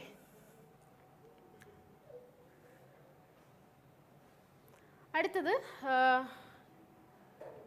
ഇതിൻ്റെ മെയിൻ എയിം ഒക്കെ എന്താണെന്ന് അറിയാമല്ലോ. അതായത് നമ്മുടെ ലിവിങ് ട്രെൻഡ്സ് ഒക്കെ ഒന്ന് മാറ്റുക, അല്ലെങ്കിൽ നമ്മുടെ ലൈവ്ലിഹുഡിനൊക്കെ കുറച്ചുകൂടെ ഓപ്പർച്യൂണിറ്റീസ്, അർബൻ ലൈവ്ലിഹുഡിൻ്റെ ഓപ്പർച്യൂണിറ്റീസ് ഒക്കെ ഒന്ന് ഇമ്പ്രൂവ് ചെയ്യാൻ വേണ്ടിയിട്ടാണ്. ഓക്കെ, നമ്മുടെ എന്താ പറയുക, സ്ത്രീകളെ മെയിനായിട്ട് സ്ത്രീകളുടെ അവർ സെൽഫ് റെസിലിയൻ്റ് ആക്കുക, അല്ലെങ്കിൽ അവർക്ക് സെൽഫ് എംപ്ലോയ്ഡ് ആക്കുക, അങ്ങനത്തെ കാര്യങ്ങൾ എംപവറിംഗ് ഒക്കെ കൊടുക്കാൻ വേണ്ടിയിട്ടാണ് ഇങ്ങനൊരു വർക്ക്ഷോപ്പ് നടന്നിട്ടുള്ളത്. എവിടെ വെച്ചിട്ടാണ് നടന്നിട്ടുള്ളത് എന്നുള്ളത് വളരെ ഇമ്പോർട്ടൻ്റ് ആണ്. ജാർഖണ്ഡിലെ റാഞ്ചി എന്ന് പറഞ്ഞ സ്ഥലത്താണ്. ഫെബ്രുവരി 15, 16 ഈ 2 ദിവസത്തെ 2 ഡേ നാഷണൽ വർക്ക്ഷോപ്പാണ്. ആരൊക്കെയാണ് നടത്തിയത്? Ministry of housing and urban അഫയേഴ്സും അതുപോലെ തന്നെ യുണൈറ്റഡ് നേഷൻസ് ഡെവലപ്മെൻറ്റ് പ്രോഗ്രാമും കൂടെ ചേർന്നിട്ടാണ് വർക്ക്ഷോപ്പ് നടന്നിട്ടുള്ളത്. ഓക്കെ, അപ്പോൾ നേരത്തെ okay, Deen Dayal Antyodaya Yojana national urban livelihood മിഷൻ്റെ ഭാഗമായിട്ടാണ് ഇങ്ങനൊരു വർക്ക്ഷോപ്പ് നടന്നിട്ടുള്ളത്. അപ്പോൾ സ്വാഭാവികമായിട്ടും ഈ പറയുന്ന ദീൻ ദയാൽ നാഷണൽ അന്ത്യോദയ യോജന ലൈവ്ലിഹുഡ് മിഷൻ്റെ ബേസിക് കാര്യങ്ങളൊക്കെ സ്റ്റാറ്റിക് GK നോക്കാം. 2013 സെപ്റ്റംബർ 24-നാണ് ഈ ഒരു ഇനിഷ്യേറ്റീവ് വന്നിട്ടുള്ളത്. Deen Dayal Antyojana national urban livelihood mission എന്നാണ് അതിൻ്റെ ഫുൾ നെയിം വരുന്നത്. നമ്മുടെ ലൈവ്ലിഹുഡ്, അതായത് പോവർട്ടി, അർബൻ ഏരിയയിലേക്ക് വൾണറബിലിറ്റി അങ്ങനത്തെ കാര്യങ്ങളൊക്കെ ഒന്ന് കുറയ്ക്കാൻ വേണ്ടിയിട്ടാണ് ഈ പറയുന്ന മിഷൻ വന്നിട്ടുള്ളത്. 2013 സെപ്റ്റംബർ 24-നാണ് ഈ മിഷൻ വന്നിട്ടുള്ളത്. ഓക്കെ, അതിന് പല എയിമുണ്ട്. ഒന്ന് പോവർട്ടി കുറയ്ക്കുക, പിന്നെ ആൾക്കാരുടെ ഈ പറയുന്ന വൾണറബിലിറ്റി അങ്ങനത്തെ കാര്യങ്ങൾ, അവരെല്ലാം സെൽഫ് എംപ്ലോയിഡ് ആക്കുക, സ്കിൽഡ് വേജ് ഒക്കെ ഒന്ന് കൂട്ടുക, സ്കിൽഡ് ആൾക്കാരുടെ എണ്ണം കൂട്ടുക, അങ്ങനെ ആ രീതിയിൽ എംപ്ലോയ്മെൻറ്റ് റേറ്റ് ഒക്കെ കൂട്ടുക. ഇതൊക്കെയാണ് മെയിനായിട്ട് ഈ ഇനിഷ്യേറ്റീവിൻ്റെ എയിം എന്ന് പറയുന്നത്. ഓക്കെ, അടുത്തത് UNDP ഉണ്ടായിരുന്നു. ഓക്കെ, UNDPയുടെ സ്ട്രാറ്റജിയൊക്കെ നോക്കുകയാണെങ്കിൽ 1951 തൊട്ടാണ് UNDPയിൽ ഇന്ത്യ ഭാഗമാകുന്നത്. ഓക്കെ, 1951 ആണ്. അതേപോലെ തന്നെ ഈ പറയുന്ന ഹ്യൂമൻ ഡെവലപ്മെൻറ്റിന് വേണ്ടിയിട്ടാണ് ഈ പറയുന്ന UNDP. അതിൻ്റെ പേര് തന്നെ ഉണ്ടല്ലോ, യുണൈറ്റഡ് നേഷൻ ഡെവലപ്മെൻറ്റ് പ്രോഗ്രാമാണ്. അപ്പം നമ്മുടെ യുണൈറ്റഡ് നേഷൻ മെമ്പേഴ്സ് ആയിട്ടുള്ള ഓരോ കൺട്രീസിലെയും ഡെവലപ്മെൻറ്റ്, ഹ്യൂമൻ ഡെവലപ്മെൻറ്റ് ഒക്കെ ഒന്ന്, ഹ്യൂമൻ ഡെവലപ്മെൻറ്റാണ് മെയിൻ എയിം എന്ന് പറയുന്നത്, മെയിൻ മോട്ടോ എന്ന് പറയുന്നത് തന്നെ. ഓക്കെ, പിന്നെ ഇതിനകത്തുനിന്ന് ക്വസ്റ്റ്യൻ ചോദിക്കാനുള്ള സ്ട്രാറ്റജിക്ക് ഇന്ത്യയുടെ റെസിഡൻറ്റ് റെപ്രസെൻറ്റേറ്റീവ് UNDP നോക്കുകയാണെങ്കിൽ UNDPയിൽ ഇന്ത്യയുടെ റെസിഡൻറ്റ് റെപ്രസെൻറ്റേറ്റീവ് ആരാന്ന് നോക്കാം. ഇസബൽ ഷാൻ ഹെറാഡെയാണ്, സ്വിറ്റ്സർലാൻഡ് ബേസ്ഡ് ആണ് ഇദ്ദേഹമാണ്, അല്ലെങ്കിൽ ഈ പുള്ളിക്കാരിയാണ് ഇന്ത്യയുടെ റെസിഡൻറ്റ് റെപ്രസെൻറ്റേറ്റീവ്. ഹെഡ് ക്വാർട്ടർ ഡൽഹിയാണ്. UNDP ഇന്ത്യയുടെ ഹെഡ് ക്വാർട്ടറാണ് ഡൽഹിയിലെ ന്യൂഡൽഹി എന്ന് പറഞ്ഞ സ്ഥലത്ത്. ഓക്കെ, അടുത്തത് ഇതും വളരെ ഇമ്പോർട്ടൻ്റ് ആണ്. ബാങ്ക് ആസ്പയറൻസിന് ഒരുപാട് ഇമ്പോർട്ടൻ്റ് ആയിട്ടുള്ളൊരു മെയിൻ ഹൈലൈറ്റ് ക്വസ്റ്റ്യൻ ആണ് ഇന്നത്തേത്. അതായത് നമ്മുടെ ഫിനാൻസ് മിനിസ്റ്റർ ഉണ്ടല്ലോ, നിർമ്മല സീതാരാമൻ ഇപ്പോൾ റീസെൻ്റായിട്ട് 3 കോയിൻസ് അൺവീൽ ചെയ്തിട്ടുണ്ടായിരുന്നു. ഓക്കെ, SPMCIL എന്ന് പറഞ്ഞാൽ security printing and minting corporation of India. നമ്മുടെ നോട്ടും കോയിനുകളൊക്കെ പ്രിൻറ്റ് ചെയ്യുന്നത് ഈ പറഞ്ഞ security printing and minting corporation of India എന്ന് പറഞ്ഞിട്ടുള്ള ഒരു പ്ലാറ്റ്ഫോമാണ്, ഒരു ഓർഗനൈസേഷനാണ്. ഇതിൻ്റെ 19ാമത്തെ ഫൗണ്ടേഷൻ ഡേ ആയിരുന്നു റീസെൻ്റായിട്ട്. അതിൻ്റെ ഭാഗമായിട്ടാണ് നമ്മുടെ ഫിനാൻസ് മിനിസ്റ്റർ നിർമ്മല സീതാരാമൻ 3 പുതിയ കോയിനുകളാണ് അൺവീൽ ചെയ്തിട്ടുള്ളത്. ഓക്കെ, അപ്പോൾ മിനിസ്ട്രി ഓഫ് ഫിനാൻസിന് അണ്ടറിൽ വരുന്നതാണ്. ഓക്കെ, 3 കോയിനുകളാണ്. 19th ഫൗണ്ടേഷൻ ഡേ ആണ്, security printing and minting corporation of India. Okay, പിന്നെ അങ്ങനത്തെ കാര്യങ്ങളൊക്കെയാണ് അതിനകത്ത് പറഞ്ഞിട്ടുള്ളത്. ഇനി ഇതാണ് ഈ 3 കോയിനുകൾ. ഒന്നെന്ന് പറഞ്ഞാൽ നമ്മുടെ അയോധ്യയിലെ ഒരു പടമാണ് ഈ കൊടുത്തിരിക്കുന്നത്. മൾട്ടി കളറാണ് കേട്ടോ, കോയിൻ മൾട്ടി കളറാണ്. അയോധ്യയുടെ ഫിഗറാണ് ആദ്യത്തെ കോയിനകത്ത് കൊടുത്തേക്കുന്നത്. ഇതിൻ്റെ ബാക്കാണ് രാംലല്ല എന്നാണ് ഈ കോയിൻ്റെ ഫ്രണ്ടിലും ബാക്കിലും എഴുതിയിട്ടുള്ളത്, രാംലല്ല.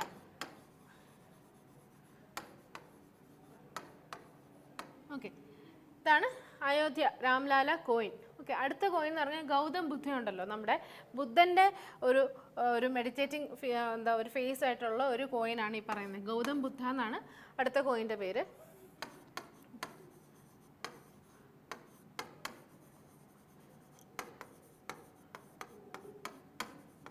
ഗൗതം ബുദ്ധയുടെ ഒരു ഫേസ് ഇംപ്രിൻറ്റ് ചെയ്തിട്ടുള്ളൊരു കോയിനാണ്. ഇതാണ് ആ കോയിൻ്റെ ബാക്ക് സൈഡ്. അടുത്തത് 1 ഓൺഡ് റൈനോസറസ് ഉണ്ടല്ലോ, അതിൻ്റെ ഫിഗറുള്ള ഗ്രേറ്റ് 1 ഓൺഡ് റൈനോസറസിൻ്റെ ഫിഗറുള്ള പടമുള്ള ഒരു മൾട്ടി കളർ കോയിനാണ് 3ാമത്തേത്. അതിൻ്റെ ബാക്ക് സൈഡാണ് ഈ കൊടുത്തിരിക്കുന്നത്. ഓക്കെ, അപ്പോൾ നിങ്ങൾക്ക് ചോദിക്കാൻ ചിലപ്പം ട്വിസ്റ്റ് ചെയ്ത് ചോദിക്കാൻ ചാൻസ് ഉള്ളത് അയോധ്യ കോയിനിൻ്റെ ബാക്ക് സൈഡിലുള്ള റൈറ്റിംഗ് എന്താണ്. ഹിന്ദിയിൽ രാംലല്ല എന്ന് എഴുതിയിട്ടുണ്ട്, അതാണ് ചോദിക്കാം, ചിലപ്പോൾ പറയാൻ പറ്റുന്നത്. നീരജ് ചോപ്രയുടെ ഒരു ഇത്രയും വൈഡായിട്ടൊരു ക്വസ്റ്റ്യൻ ചോദിച്ചിട്ടുണ്ട് നമുക്ക് ബാങ്ക് എക്സാമിനൊക്കെ, അതുകൊണ്ട് ചോദിക്കാൻ ചാൻസ് ഉണ്ട്. അപ്പം 3 കോയിനാണ് പറയുന്ന security printing and minting corporation of ഇന്ത്യയുടെ 19ാമത്തെ വാർഷികത്തോടനുബന്ധിച്ചിട്ട് നിർമ്മല സീതാരാമൻ അൺവീൽ ചെയ്തിട്ടുണ്ടായിരുന്നത്. 3 കോയിൻ്റെ ഫിഗറുണ്ട്. ഒന്നെന്ന് പറഞ്ഞാൽ അയോധ്യ കോയിനാണ്, പിന്നെ അടുത്തത് ഗൗതം ബുദ്ധ കോയിനാണ്, പിന്നീട് 1 ഓൺഡ് റൈനോസറസിൻ്റെ കോയിനാണ്. ഇത് 3ആണ്. ഇതിൻ്റെ 3 പിക്ചറും അതിൻ്റെ കറസ്പോണ്ടിങ് ആയിട്ട് ബാക്ക് സൈഡുമാണ് ഈ കൊടുത്തിട്ടുണ്ടായിരുന്നത്. ഓക്കെ, അടുത്തത് ഈ കോയിനെ പറ്റിയിട്ടാണ്. ഒന്നെന്ന് പറഞ്ഞാൽ ഞാൻ പറഞ്ഞല്ലോ, എൻഡേഞ്ചേർഡ് അനിമലാണ്, ഇന്ത്യയുടെ എൻഡേഞ്ചേർഡ് അനിമലാണ് 1 ഓൺഡ് അല്ലെ ഗ്രേറ്റ് 1 ഓൺഡ് റൈനോസറസ് എന്ന് പറയുന്നത്. അതിൻ്റെ ഒരു കളേർഡ് കോയിനാണ് ഒന്നെന്ന് പറഞ്ഞത്. പിന്നെ അടുത്തത് bimetal clad souvenir coin on enlightenment of Buddha enlightenment, ബുദ്ധയുടെ ഫിഗർ കാണിച്ചിട്ടുള്ള ഒരു കോയിനാണ് അടുത്തത്. ഓക്കെ, ബൈമെറ്റാലിക് ആണ്. അതേപോലെ 3ാമത്തേത് അയോധ്യ മന്ദിർ ഉണ്ടല്ലോ, ജന്മഭൂമി അയോധ്യ മന്ദിർ, അതിൻ്റെ ശ്രീറാം ജന്മഭൂമി അയോധ്യ മന്ദിർ, അത് ആ ഒരു ഫിഗർ കാണിച്ചിട്ടുള്ള ഒരു കോയിനാണ് 3ാമത്തേത്. അതും ഒരു കളേർഡ് സിൽവർ കോയിനാണ്. ഓക്കെ, ഇത്രയുമാണ് ഈ 3 കോയിനും launched All the 3 coin were launched by the Indian government Mint Kolkata, IGM Kolkata in West Bengal. ഇത് മൂന്നും ലോഞ്ച് ചെയ്തത് വെസ്റ്റ് ബംഗാളിലെ IGM ആണ്. IGM എന്ന് പറഞ്ഞാൽ ഇന്ത്യൻ ഗവൺമെൻറ് മിൻറ്റ് എന്നാണ് പറയുന്നത്. Indian government mint IGM Kolkata based ആയിട്ടുള്ള ഒരു ഓർഗനൈസേഷനാണ്. അൺവീൽ ചെയ്ത ആരെന്ന് ചോദിച്ചു കഴിഞ്ഞാൽ ഫിനാൻസ് മിനിസ്റ്റർ ആയിട്ടുള്ള നിർമ്മല സീതാരാമനാണ്. ഓക്കെ, അടുത്തത് ഡിപ്പാർട്ട്മെൻറ്റ് ഓഫ് ഫിഷറീസും ONDC. ONDC അറിയാമല്ലോ, ഓപ്പൺ നെറ്റ്വർക്ക് ഡിജിറ്റൽ ആണ് ഈ പറയുന്ന ONDC എന്ന് പറയുന്നത്. ഈ ONDCയും ഡിപ്പാർട്ട്മെൻറ്റ് ഓഫ് ഫിഷറീസും കൂടെ ചേർന്നിട്ട് ഡിജിറ്റൽ മാർക്കറ്റിംഗ് ഓഫ് ഫിഷസ് ഒക്കെ ഒന്ന് ഇമ്പ്രൂവ് ചെയ്യാൻ വേണ്ടിയിട്ട്, അതായത് ഡിജിറ്റലി ഇതിപ്പം എന്താ പറയുക, ട്രഡീഷണൽ ഫിഷർമാൻ ആയിക്കോട്ടെ, അല്ലെങ്കിൽ എന്തെങ്കിലുമൊക്കെ ഓർഗനൈസേഷനോ, അല്ലെങ്കിൽ ഓൺട്രപ്രണേഴ്സ് ആയിക്കോട്ടെ, ഫിഷറീസ് സെക്ടറിലുള്ള ഓൺട്രപ്രണേഴ്സ് ആയിക്കോട്ടെ, അല്ലെങ്കിൽ ഫിഷറി സെക്ടർ ഫിഷ് ഫാമേഴ്സ് ആയിക്കോട്ടെ, ഇവർക്കെല്ലാം എന്താ പ്രൊഡക്റ്റുകൾ സെല്ല് ചെയ്യാൻ വേണ്ടിയിട്ട് ഡിജിറ്റൽ മാർക്കറ്റ് അല്ലെങ്കിൽ ഈ മാർക്കറ്റ് പ്ലേസ് ഒക്കെ ഒന്ന് ഇൻട്രൊഡ്യൂസ് ചെയ്യാൻ വേണ്ടി, ഈ മാർക്കറ്റ് പ്ലേസ് വഴി ഇവരുടെ പ്രൊഡക്ട്സ്, ഫിഷാണല്ലോ ഇവരുടെ പ്രൊഡക്റ്റ്, അത് പല പല പ്രൊഡക്റ്റുകളും അതൊക്കെ ഒന്ന് സെല്ല് ചെയ്യാൻ വേണ്ടി, ട്രേഡ് നടത്താൻ വേണ്ടിയിട്ടാണ്, ബൈയിങ് ആൻഡ് സെല്ലിങ് ഈ മാർക്കറ്റ് പ്ലേസ് വഴി ചെയ്യാൻ വേണ്ടിയിട്ട്, അല്ലെങ്കിൽ അവർക്കിടയിൽ ഒരു ഡിജിറ്റൽ മാർക്കറ്റിംഗ് അവയർനെസ് കൊണ്ടുവരാൻ വേണ്ടിയിട്ടാണ് ഈ പറയുന്ന ഡിപ്പാർട്ട്മെൻറ്റ് ഓഫ് ഫിഷറീസും ഓപ്പൺ നെറ്റ്വർക്ക് ഡിജിറ്റൽ കൊമേഴ്സും കൂടെ ONDCയും കൂടെ ചേർന്നിട്ട് എന്താ പറയുക ഒരു കൊളാബറേഷൻ ചെയ്തിട്ടുണ്ട്, MOU സൈൻ ചെയ്തിട്ടുണ്ട്. അപ്പോൾ ഇതൊക്കെ ഏത് മിനിസ്ട്രിയുടെ അണ്ടറിൽ വരുന്നതാണ്? Ministry of urban fisheries, animal husbandry and dairying എന്ന് പറയുന്നത്. പരശോത്തം രൂപാലയാണ് അതിൻ്റെ union minister, ministry of fisheries, animal husbandry and dairying. Okay, ആ മിനിസ്ട്രിയും അതുപോലെ തന്നെ അതിനകത്ത് വരുന്നതാണ് ഡിപ്പാർട്ട്മെൻറ്റ് ഓഫ് ഫിഷറീസ്. ആ ഡിപ്പാർട്ട്മെൻറ്റ് ഓഫ് ഫിഷറീസും ONDCയും കൂടെ ചേർന്നിട്ടാണ് MOU സൈൻ ചെയ്തേക്കുന്നത്. ഓക്കെ, അതിനുശേഷം ഇതിൻ്റെ അതിൻ്റെ എയിം എന്താ ഞാൻ പറഞ്ഞു. ഓക്കെ, ആരൊക്കെയാണ് ഈ സൈനിങ് ചെയ്തത്, അല്ലെങ്കിൽ അതിൻ്റെ ഡിഗ്നിറ്ററീസ് ഒക്കെ ആരൊക്കെയാണെന്ന് നോക്കിക്കഴിഞ്ഞാൽ യൂണിയൻ മിനിസ്റ്റർ ആയിട്ടുള്ള പരശോത്തം രൂപാലയാണ്. അതേപോലെ തന്നെ minister of state L Murugan, ഇങ്ങനത്തെ ആൾക്കാരൊക്കെയാണ് ഈ പറയുന്ന MOU സൈൻ ചെയ്യാനുണ്ടായിരുന്നത്. ഓക്കെ, അപ്പം റീസെൻ്റായിട്ട് ഡിജിറ്റൽ മാർക്കറ്റിംഗ് ഫോർ ഫിഷസ് കൊണ്ടുവരാൻ വേണ്ടിയിട്ട് ഡിപ്പാർട്ട്മെൻറ്റ് ഓഫ് ഫിഷറീസും ഏത് പ്ലാറ്റ്ഫോം അല്ലെങ്കിൽ ഏത് ഓർഗനൈസേഷനോട് ചേർന്നിട്ടാണ് MOU സൈൻ ചെയ്തതെന്ന് ചോദിച്ചു കഴിഞ്ഞാൽ ONDC, ഓപ്പൺ നെറ്റ്വർക്ക് ഡിജിറ്റൽ കൊമേഴ്സുമായിട്ട്. ഓക്കെ, ഇതെല്ലാം കൊമേഴ്സ് റിലേറ്റഡ് ആണ്, അപ്പോൾ അതുകൊണ്ടാണ് ONDC വന്നിട്ടുള്ളത്. ഓക്കെ, ഇതാണ് ഇതിൻ്റെ figure. Okay, MOU signing between digital fisheries and ONDC. Okay, അടുത്തത് ഇറേഡ. ഇറേഡ എന്ന് പറഞ്ഞാൽ ഇന്ത്യൻ റിന്യൂവബിൾ എനർജി ഡെവലപ്മെൻറ്റ് ഏജൻസിയാണ് ഇറേഡ. ഇറേഡയും നമ്മുടെ പഞ്ചാബ് നാഷണൽ ബാങ്കും കൂടെ ചേർന്നിട്ട് ഒരു MOU സൈൻ ചെയ്തിട്ടുണ്ട്. അതായത് റിന്യൂവബിൾ എനർജി ഇനിഷ്യേറ്റീവ്സ് ഒക്കെ കൊണ്ടുവരാൻ വേണ്ടിയിട്ട്, റിന്യൂവബിൾ എനർജി പ്രോജക്റ്റുകളൊക്കെ ഉണ്ടല്ലോ, REC പ്രൊജക്ട്, റൂറൽ ഇലക്ട്രിഫിക്കേഷൻ പോലത്തെ ഒരുപാട് റിന്യൂവബിൾ എനർജി പ്രൊജക്റ്റുകളൊക്കെ ഉണ്ട്. ഇതിനൊക്കെ ഫണ്ട് ചെയ്യാൻ വേണ്ടി അല്ലെങ്കിൽ സപ്പോർട്ട് കൊടുക്കാൻ വേണ്ടിയിട്ടാണ് PNB മുന്നോട്ട് നിൽക്കുന്നത്. അതിൻ്റെ ഭാഗമായിട്ടാണ് ഇന്ത്യൻ റിന്യൂവബിൾ എനർജി ഡിപ്പാർട്ട്മെൻറ്റ് ഏജൻസിയും പഞ്ചാബ് നാഷണൽ ബാങ്കും കൂടെ MOU സൈൻ ചെയ്തിട്ടുണ്ടായിരുന്നത്. ഓക്കെ, റിന്യൂവബിൾ എനർജി കൊണ്ടുവരാൻ വേണ്ടിയിട്ട് നമ്മുടെ ഇന്ത്യയിലെ റിന്യൂവബിൾ എനർജി ബേസ്ഡ് ആയിട്ടുള്ള ഒരുപാട് പ്രൊജക്റ്റുകൾ കൊണ്ടുവരാൻ വേണ്ടിയിട്ടാണ് ഇങ്ങനൊരു MOU സൈൻ ചെയ്തേക്കുന്നത്. ആരൊക്കെയാണ്? ഇറേഡയും പഞ്ചാബ് നാഷണൽ ബാങ്കും കൂടെ ചേർന്നിട്ടാണ് MOU സൈൻ ചെയ്തിട്ടുണ്ടായിരുന്നത്. ഓക്കെ, അതായത് എന്താ MOU ഇൻക്ലൂഡ്സ് പ്രൊവിഷൻ RE പ്രൊജക്റ്റിനെയൊക്കെ സപ്പോർട്ട് ചെയ്യാൻ വേണ്ടിയിട്ടാണ് ഈ ഒരു MOU എന്ന് പറയുന്നത്. പടം നോക്കിക്കോ, ഇറേഡയും അതുപോലെ തന്നെ പഞ്ചാബ് നാഷണൽ ബാങ്കും കൂടെ ചേർന്നിട്ടാണ് MOU സൈൻ ചെയ്തേക്കുന്നത്. എന്തിനു വേണ്ടിയിട്ടാണ്? ഫോർ റിന്യൂവബിൾ എനർജി പ്രൊജക്ട്സിന് വേണ്ടിയിട്ടാണ്. ഓക്കെ, ഫിഗർ ഒന്ന് മാത്രം നോക്കിയാൽ മതി, ഇതിനകത്തുള്ളതൊക്കെ തന്നെ ഉള്ളൂ ഈ കണ്ടന്റിനകത്ത് അല്ലേ. ഈ പടം നിങ്ങൾ മൈൻഡിലൊന്ന് സ്ട്രൈക്ക് ചെയ്ത് കഴിഞ്ഞാൽ നിങ്ങൾക്ക് എന്താ കുറച്ചുകൂടി ഈസി ആയിരിക്കും. അടുത്തത് നോക്കാം, IEPFA. IEPFA എന്ന് പറഞ്ഞാൽ investor education and protection fund അതോറിറ്റിയാണ്. IEPFA എന്ന് പറയുന്നത് investor education and protection fund authority. അപ്പോൾ അതിനകത്ത് തന്നെ നിങ്ങൾക്ക് എന്ത് മനസ്സിലാവും? ഇൻവെസ്റ്റേഴ്സിന് എഡ്യൂക്കേഷൻ കൊടുക്കാനും എഡ്യൂക്കേറ്റ് ചെയ്യാനും അല്ലെങ്കിൽ അവരുടെ ഫണ്ടൊക്കെ പ്രൊട്ടക്റ്റ് ചെയ്യുന്ന ഒരു അതോറിറ്റിയാണ് ഈ പറയുന്ന IEPFA. അവരും DBS ബാങ്കും കൂടെ ചേർന്നിട്ട് MOU സൈൻ ചെയ്തിട്ടുണ്ട്. ഓക്കെ, എന്തിനു വേണ്ടിയിട്ടായിരിക്കും? അതായത് ഈ ഇൻവെസ്റ്റേഴ്സിനൊക്കെ ഫ്രോഡിലൻ സ്കീമുകളെ പറ്റിയിട്ടും അല്ലെങ്കിൽ ഇവരുടെ ഇൻവെസ്റ്റ്മെൻറ്റൊക്കെ എങ്ങനെ പ്രൊട്ടക്റ്റ് ചെയ്യണം എന്നുള്ള കാര്യങ്ങൾ, ഈ ഫ്രോഡ്സിൻ്റെ ഒക്കെ റിലേറ്റ് ചെയ്തിട്ടുള്ള അവയർനെസ് സ്പ്രെഡ് ചെയ്യാൻ വേണ്ടിയിട്ടാണ് DBS ബാങ്കും IEPFA കൂടെ ചേർന്നിട്ട് MOU സൈൻ ചെയ്തിട്ടുണ്ടായിരുന്നത്. ഓക്കെ, അതാണ് നമ്മുടെ ഈ ഫിഗറിൽ കൊടുത്തേക്കുന്നത്. One single slip can make it all crumble. Okay, invest wisely, ബുദ്ധിപരമായിട്ട് ബുദ്ധിപൂർവ്വം ഇൻവെസ്റ്റ് ചെയ്യുക. അതായത് DBS ബാങ്കും IEPF എന്ന് പറഞ്ഞാൽ investor education and protection fund authority, രണ്ടുപേരോട് ചേർന്നിട്ട് എന്ത് ചെയ്തു, MOU സൈൻ ചെയ്തിട്ടു. അതിപ്പം ഈ ബാങ്കിൻ്റെ എന്നല്ല, ഇൻവെസ്റ്റേഴ്സിന് മൊത്തത്തിൽ ഒരു അവയർനെസ് കൊടുക്കാൻ വേണ്ടിയിട്ട് ഒരുപാട് ഫ്രോഡുലൻറ്റ് സ്കീമുകളുണ്ട്, ഒരുപാട് ഫ്രോഡുലൻറ്റ് എന്താ പറയുക കുറേ കാര്യങ്ങളൊക്കെ ഉണ്ട്. അപ്പോൾ അതിനെ പറ്റിയിട്ടുള്ള ഒരു അവയർനെസ് ഒക്കെ സ്പ്രെഡ് ചെയ്യാൻ വേണ്ടിയിട്ടാണ്, ആൾക്കാരിൽ എത്തിക്കാൻ വേണ്ടിയിട്ടാണ് ഇങ്ങനൊരു MOU സൈൻ ചെയ്തിട്ടുണ്ടായിരുന്നത്. DBS ബാങ്കിനെ പറ്റി പറയുവാണെങ്കിൽ DBS ബാങ്കിൻ്റെ പഴയ ബാങ്ക് പേരെന്ന് പറഞ്ഞാൽ development bank of Singapore limited എന്നാണ് അതിൻ്റെ പഴയ പേര്. സിംഗപ്പൂർ ബേസ്ഡ് ആയിട്ടുള്ള ഒരു ബാങ്കാണ് DBS bank. Okay, development bank of Singapore limited എന്നാണ് അതിൻ്റെ പഴയ പേര്. ഓക്കെ, അപ്പോൾ ഇത്രയും കാര്യങ്ങളൊക്കെ ഉള്ളൂ അതിനകത്തൊന്ന് ചോദിക്കാൻ ചാൻസ് ഉള്ളത്. അടുത്തത് വളരെ ഇമ്പോർട്ടൻറ്റ് ക്വസ്റ്റ്യൻ ആണ്, അതായത് അസർബൈജാൻ്റെ പ്രസിഡൻ്റായിട്ട് 5ാമത്തെ തവണയും റീ എലക്റ്റ് ആയിട്ടുണ്ട് ഇൽഹം അലിയേവ് എന്ന് പറഞ്ഞിട്ടുള്ള ആൾ. അദ്ദേഹമായിരുന്നു ഓൾറെഡി അസർബൈജാൻ്റെ പ്രസിഡൻറ്റ്. അദ്ദേഹം 5th ടേമാണ് റീ എലക്റ്റ് ആയിട്ടുണ്ടായിരുന്നത്. ഇതാണ് അദ്ദേഹത്തിന് ഇൽഹം അലിയേവ് എന്ന് പറഞ്ഞിട്ടുള്ള ആൾ. അപ്പം അതിനെപ്പറ്റിയുള്ള ന്യൂസ് നോക്കാം. 92% വോട്ട്സും അദ്ദേഹം കരസ്ഥമാക്കിയിട്ടുണ്ടായിരുന്നു. അസർബൈജാൻ്റെ പ്രസിഡൻ്റാണ്. മറക്കരുത്, നമ്മളിപ്പോൾ 1-2 പ്രസിഡൻസിൻ്റെ പേരൊക്കെ നോക്കിയിട്ടുണ്ടായിരുന്നു കഴിഞ്ഞ കുറച്ച് ദിവസമായിട്ട്. അപ്പോൾ ഇതെന്താണ്, Ilham Aliyev, Ilham ഹെയ്ദർ Oglu Aliyev എന്നാണ് അദ്ദേഹത്തിൻ്റെ ഫുൾ നെയിം. ഏത് രാജ്യത്തിൻ്റെയാണ്? അസർബൈജാൻ്റെ. പ്രൈം മിനിസ്റ്റർ അല്ല, പ്രസിഡൻ്റാണ്. ചിലപ്പോൾ പ്രസിഡൻ്റ് ന്യൂസാണ് ചോദിക്കുന്നത്. ഓക്കെ, അപ്പം പ്രൈം മിനിസ്റ്റർ എന്നൊക്കെ പേര് എന്തെങ്കിലും അല്ലെങ്കിൽ പ്രൈം മിനിസ്റ്റർ ആരാന്നായിരിക്കും ചോദിക്കുന്നത്. നമുക്ക് കറണ്ട് അഫയേഴ്സിനകത്ത് വന്നിട്ടുള്ളത് പ്രസിഡന്റ് റിലേറ്റഡ് ആണ്. അപ്പോൾ അസർബൈജാൻ്റെ 5ാമത്തെ പ്രസിഡൻ്റായിട്ട് റീ ഇലക്റ്റഡ് ആയിട്ടുള്ളത് ഇൽഹം അലിയേവ് ആണ്. ഇതാണ് അസർബൈജാൻ്റെ ഫ്ലാഗിൻ്റെയൊക്കെ. അപ്പം ഇദ്ദേഹത്തിൻ്റെ ഫോട്ടോയും ഫ്ലാഗും കൂടെ ചേർത്ത് മനസ്സിൽ തറവായിട്ട് ഓർത്തിരിക്കുക. അസർബൈജാൻ്റെ പ്രസിഡൻ്റാണ് ഇൽഹം അലിയേവ് എന്ന് പറയുന്നത്. ഓക്കെ, അപ്പം അത്രയാണ് അതിനെപ്പറ്റി പറയാനുള്ളത്. ഇനി അസർബൈജാൻ്റെ കാര്യം നോക്കുവാണെങ്കിൽ അസർബൈജാൻ എന്തായിരുന്നു, ഇൻഡിപെൻഡൻസ്, സോവിയറ്റ് യൂണിയനിൽ നിന്ന് ഇൻഡിപെൻഡൻ്റ് ആയ വർഷമാണ് 1991 എന്ന് പറയുന്നത്. ഓക്കെ, അവർക്ക് ഓൾറെഡി സോവിയറ്റ് യൂണിയൻ്റെ ഭാഗമായിട്ടായിരുന്നു. 1991 ഇൻഡിപെൻഡൻസ് കിട്ടിയിട്ടുണ്ടായിരുന്നത്. പ്രസിഡൻ്റാണ് പറഞ്ഞല്ലോ ഇൽഹം അലിയേവ് ആണ്. ബാക്കു ആണ് ക്യാപിറ്റൽ. കറൻസി അസർബൈജാൻ മനാത്ത് എന്ന് പറഞ്ഞിട്ടുള്ള ഇതാണ് അവിടുത്തെ കറൻസി എന്ന് പറയുന്നത്, അസർബൈജാൻ മനാത്ത്.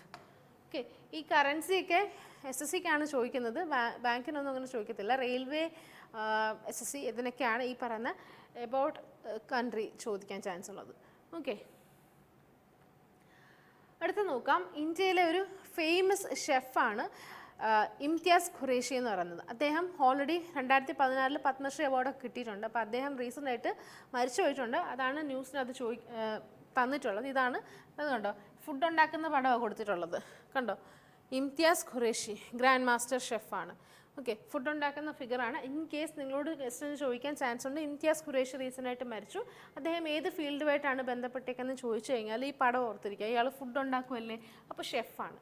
ഓക്കെ, അപ്പം റെനൗണ്ട് ഇന്ത്യൻ ഷെഫാണ്. അതുപോലെ തന്നെ പത്മശ്രീ അവാർഡി കൂടിയാണ് ഇംതിയാസ് ഖുറേഷി. 2016 അദ്ദേഹത്തിന് പത്മശ്രീ കിട്ടിയിട്ടുണ്ടായിരുന്നത്. ഓക്കെ, 93 ഏജ് ആയിരുന്നു. മഹാരാഷ്ട്രയിലാണ് ഈ മരണം നടന്നത്. അതൊന്നും ചോദിക്കുന്നില്ല. UP 1931 അദ്ദേഹം ജനിച്ചത്. 1916 അദ്ദേഹത്തിന് പത്മശ്രീ അവാർഡ് കിട്ടിയിട്ടുണ്ടായിരുന്നു. എന്തിനു വേണ്ടിയിട്ടാണ്? കുലീനറി ആർട്സിൻ്റെ ബേസിലാണ് ഈ പറഞ്ഞ, അല്ലെങ്കിൽ അതേഴ്സ് ഫീൽഡിനകത്താണ് അദ്ദേഹം. കുലീനറി ആർട്സ് അറിയാമല്ലോ, കുക്കിംഗ് കാര്യങ്ങളൊക്കെയാണ്. അതിനകത്താണ് 2014 പത്മശ്രീ അവാർഡ് കിട്ടിയിട്ടുണ്ടായിരുന്നത്. ഓക്കെ, ഇദ്ദേഹമാണ് ഈ പറഞ്ഞ പത്മശ്രീ അവാർഡ് കിട്ടിയിട്ടുള്ള ആദ്യത്തെ പ്രൊഫഷണൽ ഷെഫ് ഇംതിയാസ് ഖുറേഷിയാണ്. ഓക്കെ, അതായിരിക്കും ചിലപ്പോൾ എക്സാമിന് ചോദിക്കാവുന്നത്. First professional chef to get Padma Shri award. Okay, അടുത്തത് സിക്കിമിൽ വന്നിട്ടുള്ളൊരു ന്യൂസാണ്. സിക്കിമിൽ ഇപ്പോൾ പുതുതായിട്ടൊരു എന്താ പറയുക ഒരു ഇനിഷ്യേറ്റീവ് വന്നിട്ടുണ്ട്. ഇൻസ്പയർസ് എന്നാണ് ഇനിഷ്യേറ്റീവിൻ്റെ പേര്. Okay, inspires. വേൾഡ് ബാങ്ക് ആണ് ഇതിനകത്ത് ഫണ്ട് ചെയ്യുന്നത് അല്ലെങ്കിൽ സപ്പോർട്ട് ചെയ്യുന്നത്. അതാണ് ഇതിൻ്റെ ഹൈലൈറ്റ് എന്ന് പറഞ്ഞത്. വേൾഡ് ബാങ്കും സിക്കിമും കൂടെ ചേർന്നിട്ട്, അല്ലെങ്കിൽ സിക്കിമിൽ ഇൻസ്പയർസ് എന്ന് പറഞ്ഞിട്ടുള്ള സിക്കിം ഇൻസ്പയർസ് എന്ന് പറഞ്ഞിട്ടുള്ള പുതിയ ഇനിഷ്യേറ്റീവ് വന്നിട്ടുണ്ട്. ഇത് സപ്പോർട്ട് ചെയ്യുന്ന ബാങ്ക് ഏതാണെന്ന് ചോദിച്ചു കഴിഞ്ഞാൽ വേൾഡ് ബാങ്കാണ്. വേൾഡ് ബാങ്ക് അസിസ്റ്റഡ് പ്രോഗ്രാമാണ്. എന്തിനു വേണ്ടിയിട്ടാണ്? അവിടെയും സ്ത്രീകൾക്കും അതേപോലെ തന്നെ യൂത്ത് ഉണ്ട്. സിക്കിമിലെ സ്ത്രീകൾക്കും യൂത്തിനും വേണ്ടിയിട്ടാണ്, എക്കണോമിക് എംപവർമെൻറ്റ് അവരിലേക്ക് എത്തിക്കാൻ വേണ്ടിയിട്ടാണ്, അവരെല്ലാം എക്കണോമിക്കലി എംപവേർഡ് ആവാൻ വേണ്ടിയിട്ടാണ് സിക്കിം ഇൻസ്പയർസ് എന്ന് പറഞ്ഞിട്ടുള്ളൊരു ഇനിഷ്യേറ്റീവ് വന്നത്. ഇത് ഏത് ബാങ്കാണ് അതിനുള്ള സപ്പോർട്ട് കൊടുക്കുന്നതെന്ന് ചോദിച്ചു കഴിഞ്ഞാൽ വേൾഡ് ബാങ്കാണ്. ഓക്കെ, വേൾഡ് ബാങ്ക് അസിസ്റ്റഡ് പ്രോഗ്രാമാണ് ഈ സിക്കിം ഇൻസ്പയർസ് എന്ന് പറഞ്ഞത്. ഇതിനകത്തുനിന്ന് വീണ്ടും ചോദിക്കാൻ ചാൻസ് ഉള്ളത് ഇൻസ്പയർസിൻ്റെ ഫുൾ ഫോം, അല്ലെങ്കിൽ ഇൻസ്പയറിനകത്തെ ആർ എന്തിനാണ് സ്റ്റാൻഡ്, പി എന്തിനാണ്, ഐ എന്തിനാണെന്നൊക്കെ ചോദിക്കാൻ ചാൻസ് ഉണ്ട്. ഇൻസ്പയർസിൻ്റെ full form integrated service provision and innovation for revising economics. എന്താണ് integrated service provision and innovation for revising economics എന്നാണ് ഇൻസ്പയർസിൻ്റെ ഫുൾ ഫോം. ഇൻസ്പയറിൻ്റെ ഫുൾ ഫോം എസ് ചോദിക്കാം, ആർ ചോദിക്കാം, എന്ത് വേണേലും ചോദിക്കാം. ഈ എവിടെയൊക്കെ ഫുൾ ഫോം കാണുന്നു, എവിടെയൊക്കെ അബ്രിവേഷൻസ് കാണുന്നു, അതെല്ലാം വളരെ ഇമ്പോർട്ടൻ്റ് ആണ്, ചോദിക്കാൻ ചാൻസ് ഉണ്ട്, ചോദിച്ചിട്ടുമുണ്ട്. ഓക്കെ, സിക്കിം CM ആയിട്ടുള്ള പ്രേം സിംഗ് തമങ് ആണ് ഈ പറഞ്ഞ സിക്കിം ഇൻസ്പയർസ് ലോഞ്ച് ചെയ്തിട്ടുണ്ടായിരുന്നത്. ഓക്കെ, ഏത് ബാങ്കാണ്? വേൾഡ് ബാങ്കാണ് അസിസ്റ്റ് ചെയ്യുന്നത്. ഓക്കെ, എന്തിനു വേണ്ടിയിട്ടാണ്? അവിടുത്തെ സ്ത്രീകൾക്കും യൂത്തിനും ഒക്കെ എക്കണോമിക്കലി അവരൊക്കെ ഒന്ന് സ്റ്റേബിൾ ആക്കാൻ വേണ്ടി, അല്ലെങ്കിൽ അവർക്കൊക്കെ എക്കണോമിക്കലി എംപവർമെൻറ്റ് കൊടുക്കാൻ വേണ്ടിയിട്ടാണ് ഈ പറയുന്ന സിക്കിം ഇൻസ്പയർസ് വരുന്നത്. ഓക്കെ, അപ്പം എമൗണ്ട് എക്കണോമിക് റിലേറ്റഡ് ആണ്, അപ്പോൾ വേൾഡ് ബാങ്ക് ആണ് അത് അസിസ്റ്റ് ചെയ്യുന്നത്. ഓക്കെ, അപ്പോൾ ഇത്രയുമായിരുന്നു നമ്മൾ ഇന്ന് കണ്ടിട്ടുള്ള ന്യൂസ്. സ്റ്റേറ്റ് ന്യൂസ് കണ്ടായിരുന്നു, സിക്കിം റിലേറ്റ് ചെയ്തിട്ടുണ്ടായിരുന്നു. അതേപോലെ തന്നെ ഒബിച്ചറി നോക്കുവാണെങ്കിൽ പത്മശ്രീ അവാർഡി ആയിട്ടുള്ള ഒരു ഫേമസ് ആൾ മരിച്ചിട്ടുണ്ടായിരുന്നു. അങ്ങനെ സ്കീം റിലേറ്റഡ് ആണെങ്കിലും ഒരുപാട് MOU ഇന്ന് നോക്കിയിട്ടുണ്ടായിരുന്നു. പ്രൈം മിനിസ്റ്റർ വിസിറ്റ് ചെയ്യാൻ പറ്റിയിട്ടുള്ള ഒരു ഓവർവ്യൂ പറഞ്ഞിട്ടുണ്ടായിരുന്നു ഹരിയാന പോലുള്ള സ്ഥലത്ത്. അതുപോലെ തന്നെ നിർമ്മല സീതാരാമൻ പുതുതായിട്ട് 3 പുതിയ കോയിനുകൾ കൊണ്ടുവന്നിട്ടുണ്ടായിരുന്നു 19ാമത്തെ ഫൗണ്ടേഷൻ ഡേയോടനുബന്ധിച്ചിട്ട്.